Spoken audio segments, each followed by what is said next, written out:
Tell us about the Pakistan team. 3 changes. Yeah, the big positive here is Bisma Maroof coming back into the side. That's a huge, you can see, plus point, because she has been an influential captain as well as a batting side. If you see that she brings so much to the batting side of Pakistan team, a lefty, stylish one, performs always consistent with her batting, and also can do some leg breaks. So that's a huge positive. And it's good to see Javeria opening the innings because we need a solid and a quick start from Pakistan. Obviously, they're setting the target right now, and they should be looking, as Javeria also said, something around 130, 140. And if they go beyond it, that would be a huge bonus for Pakistan.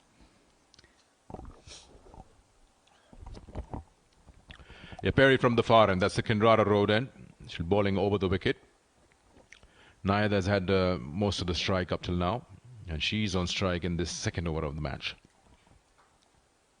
Down the leg Saba, she helps it down to a very deep square of the wicket on the onside. One bounce to the fielder there. She picked it very nicely though.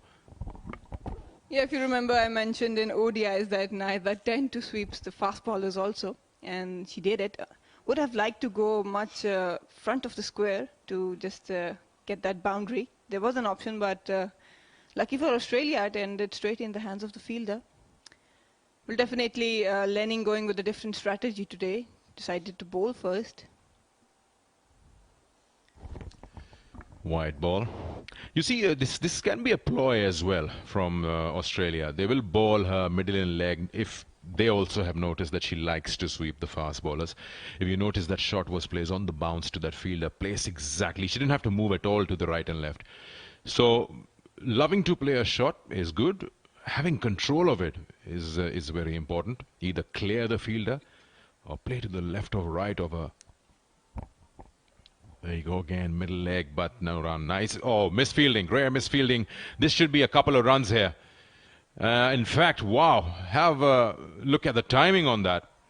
Despite the fact that the fielder got a finger on it or a hand on it, the ball still goes all the way. And mind you, it's been raining here for almost an hour. So hats off to the ground staff and to this ground's ability to absorb all the water and leaving the surface almost dry. Yeah, that was merely a push by Javeria, but the timing on it was just spot on. And a misfield allowed to go with, all the way to the boundary. I think the rain has a minimum effect on the outfield. And with the ball getting wet, I think it will be a little bit difficult for the Australian bowlers, but Pakistan need to maximize on these opportunities. She tends to move away to the fast bowlers, and she almost exposes her stumps. And during the ODIs, we've seen her doing the same thing on a fuller length, exposing the stumps, trying to play that over cover. And she's given a catch in that region on almost 2 occasions.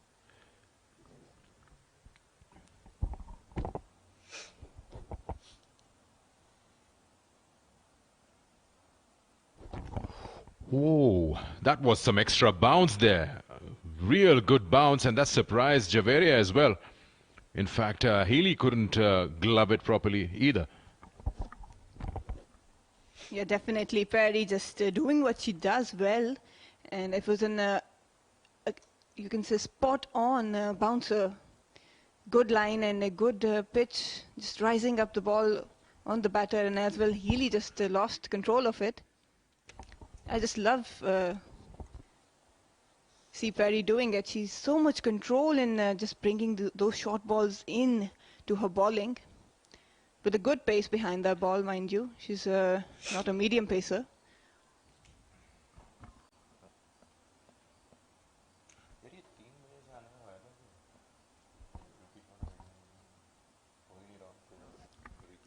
Six already of this over, last ball to go.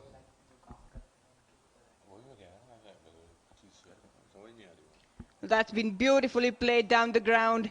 Again, a shorter one, and just a good placement, a good touch of form by Javeria Khan. We know that she's in a sublime form, timing it all the way to the boundary. Expensive start from Perry. 10 of the over. 2 gone, 13 for none.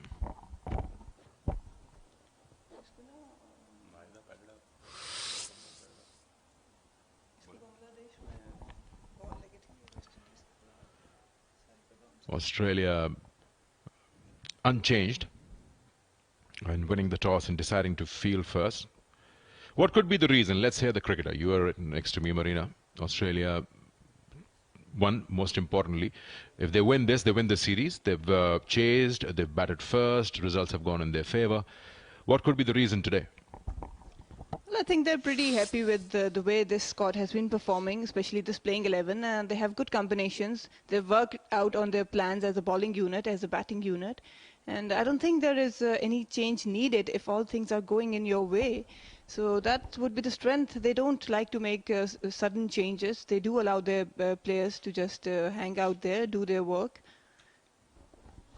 Straight away bowling change. Player of the match, Sophie Molyneux, is in operation already in the third over.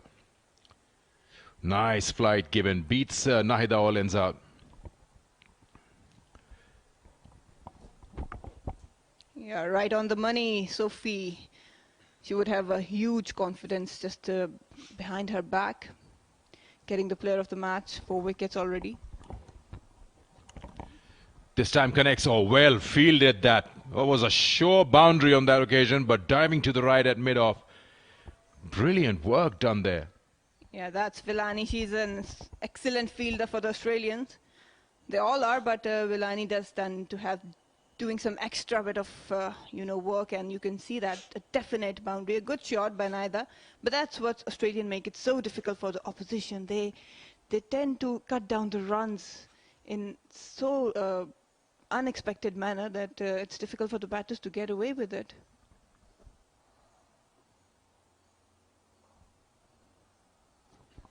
Good call that. Keeping her eye on the ball, Javeria and Nahida going straight away for that single. It was very slight misfield there by Shoot.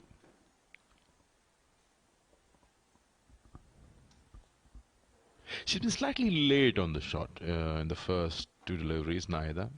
She probably will now get it right and get that extreme timing going. This time, oh, she's completely missed that. What was she trying to do? Down the wicket, in-form batter. Yes, exactly. That's the way she should have played. She just shadow practices the shot she wanted to with a straighter bat. But this time, the delivery she's been dismissed on, it was cross. She was trying to slog. Could have used a straighter open face of the bat. Yeah, she was nowhere in control of the shot. You can see she saw down, came down the wicket and just trying to slash it, hit hard, providing no timing on the ball whatsoever. She just got no hold of it. Gone for 3. Should have gone down the wicket. There was a vacant area, and slogging is not much of a strength for neither. Pakistan just loses first wicket, 15 for 1.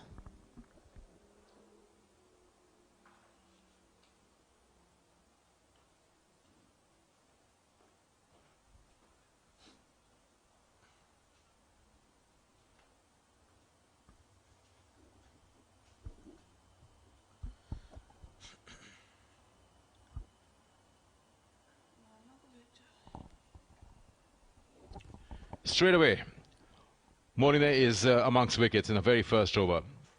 Umaima Suhail, who played her first game for Pakistan in T20 internationals day before yesterday, is at number 3. Looks very promising, very confident.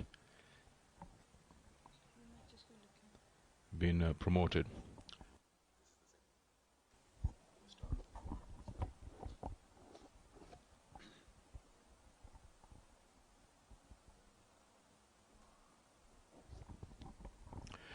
Nicely, just getting the slight drift, bowling very full into the stumps, making the batter dig it out.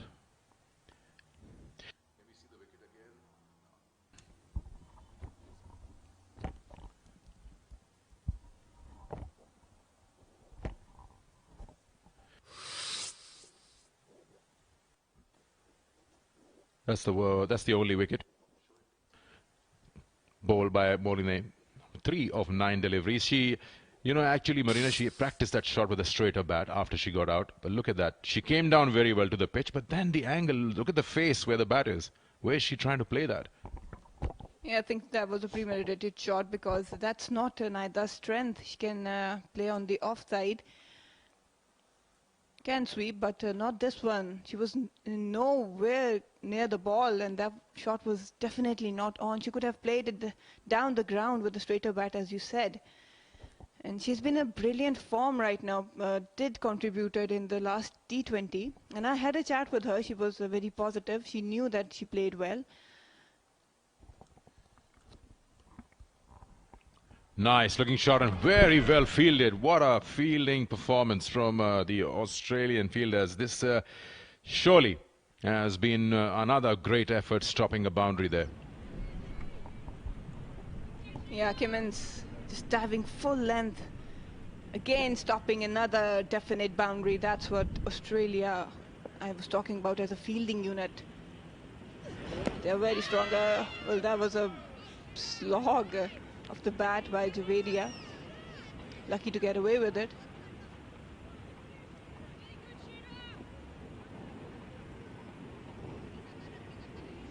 She's been facing some difficulty in a fuller length, getting out on it. And this time you can see that she was in no shape to play it.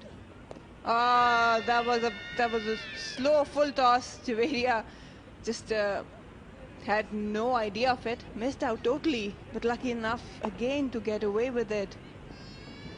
That should have been punished. I think she wasn't able to read out of the hand of Megan. Two close chances for Javeria.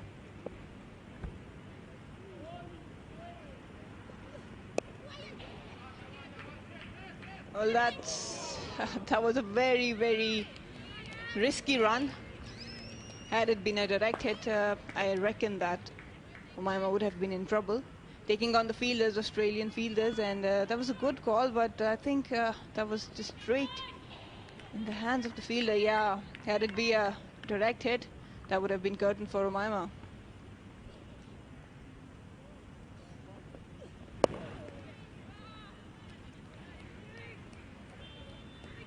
Foregone, Pakistan 18 for 1.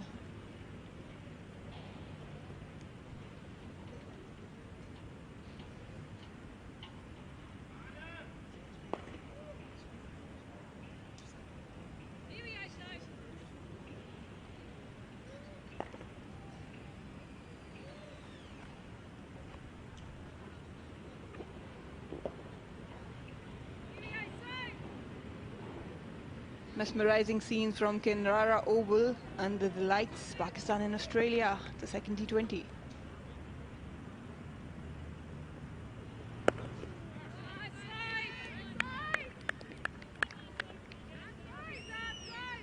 Australia seems to be enjoying this outing here. Well, that's beautifully placed between the gap. A well-needed boundary for Pakistan as well as Javeria. She picked up the gap beautifully, played it with a straight bat. Perfect timings through the extra cover. That's her strength.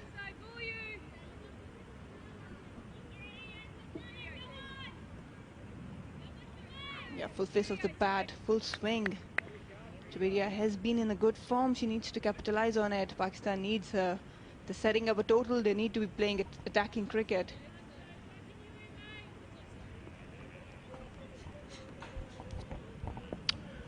.22 for 1. Soft hands. She's good at that, Javeria. Likes to place the ball. If she's given Umaima the license to go after the bowling, then she can afford to do that, just rotate the strike. She herself is looking good, 15 of 13. But she will still, Javeria will have to take the lead role because Umaima is just in her second game.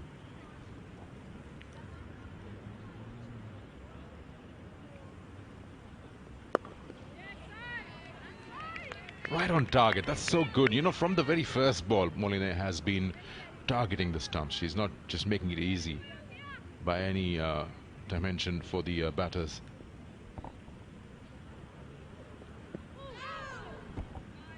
The Australians are not big turners of the ball, but they do know that what is required on this wicket. They've experienced it, already planned and executed it. They know they need to bowl wicket to wicket, otherwise they'll go for runs. And that's the strength of Australian bowlers. They work out on a plan and then they execute it 100%. She's taken it on, knowing that mid-off is inside the circle. Though she didn't get it really right in the meat of the bat, but that will earn her 2. Nicely done. 5 gone for 25 for 1, Pakistan.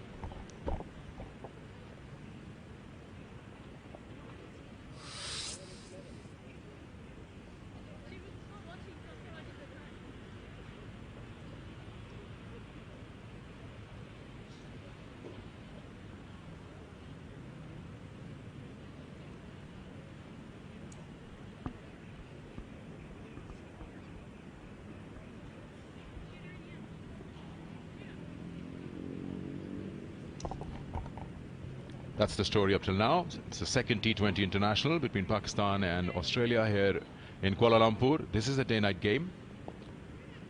And Pakistan have lost Nahida of the bowling of Sophie Moline. Now it's Kimmins who's been brought into the attack. So small, quick bursts of all the possible bowling options from Meg Lanning. Talisa Kimmins, 21st match for her, 22 wickets. So she's got a wicket in every game, you could put it that way. 3 for 20 her best. Will be bowling to Pakistan captain Javeria. Starts with a wide. Well, let's look at the field. They have already covered the strength areas of Javeria. If we can see the field, already deep cover and the mid wicket, deep mid wicket. These are the 2 strength areas of Javeria, and Australia have definitely a plan. Wild swing, just wanted to go over the top in a good single, taken back by Umaima. Well, that's what Pakistan needs. If they cannot go big, they need to be rotating strike, and we've seen Umaima doing very well in the last T20. She's in a good form. Played a good hand in partnership with Naida in the first T20 match. It goes all the way down the ground, and that's what I was talking about. A good shot over the bowler's head. That's a safe area. Umaima in a good touch and definitely trying to get some runs. Straight bat is always safe, and when you can hit it over the bowler's head, then of course there's never a protection there, and you will get some runs and value for your shot. So 31 for 1 with that, and will add confidence to Umaima as well with her first boundary. Busy player, Umaima Sohail. That's what she has actually shown of her talent in the first game, and now here in the second T20. Big responsibility to be sent in at number 3 in your very second game. Wild swing just outside off stump. Wasn't required actually. Change of the field right away. Mid-on being sent back to long on, and the square legs being brought in the circle. Yeah, Umaima seems to be a very level-headed girl. We've seen that she's not shying away to attack the Australian bowlers. And that's exactly what is required of youngsters. Beautifully played just for single. There's protection down the cover. Brilliant batting.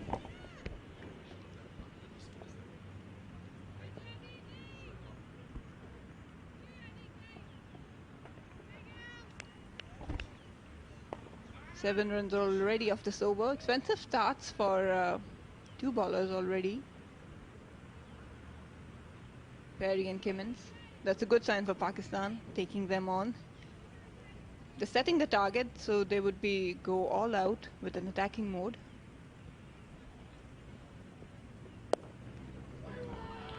Yeah, you got to pay for those. Yeah, full toss, just inviting to get hit, and that's what exactly Javeria does, getting the placement right down behind the square. Well, these balls definitely will not help you as a bowling side in T20 especially. A good dive in, but there was enough pace and timing behind the shot. That's a very expensive start for Kimmins.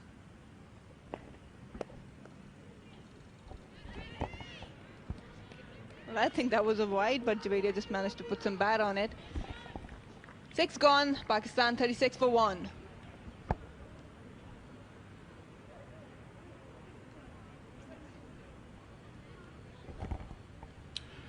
You see, this is the Good start. Power play is done. 36 for 1. It's about important that you have wickets in her. The previous over that we saw, the first ball Omema faced and the last ball that Javeria faced. Both of them have the similarity. We'll see the last ball. And the similarity is the lack of foot movement. Look at that. The ball is moving away. You've got to stretch yourself. And even if you get a bat on it, where does it go? Nowhere.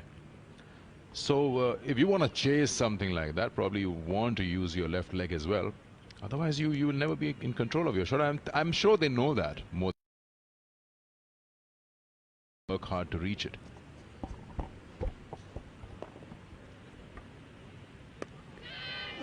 That's a slog sweep, and oh, that's a drop chance, a rare misfield by the Australians. It was high in the air by Umaima, but lucky enough to just get away with it. Maybe the lights.